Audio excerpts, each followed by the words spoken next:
Hi friends, ఈరోజు వచ్చేసి కంచి కామాక్షమ్మ టెంపుల్కి అయితే వచ్చామండి. ఈ చెట్టు చూసారా, దీని పేరు అయితే ఏమో తెలియదు. కాయలు అయితే ఎన్ని ఉన్నాయో అండి. అవి కాయలు కూడా ఎలక్కాయలు అంటాం కదా, అవైతే కాదు.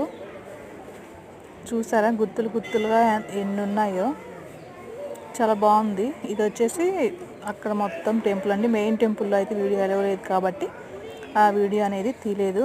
అయితే టెంపుల్స్ మటుకు చాలా బాగున్నాయండి. మొత్తం రాతి కట్టడాలు చూసారు కదా. ఇక్కడ ఇదిగోండి మెయిన్ గోపురము. ఇక్కడ నుంచి మనం స్టార్ట్ అవ్వాలి లోపలికి అనేది. చూసారు కదా టెంపుల్స్ ఎంత బాగున్నాయో. ఇక్కడ వచ్చేసి మనకు తెల్ల జిల్లేడి వినాయకుడిని చేసి ఇలా అమ్ముతారు. ఇక్కడికి వచ్చేసరికి ధ్వజస్తంభం అండి. ఇక్కడ చూసారు కదా, మనం కొబ్బరి చిప్పలు అరటి పండ్లు ఇస్తే కోతి అలా తింటుందో చాలా బాగా అనిపించింది.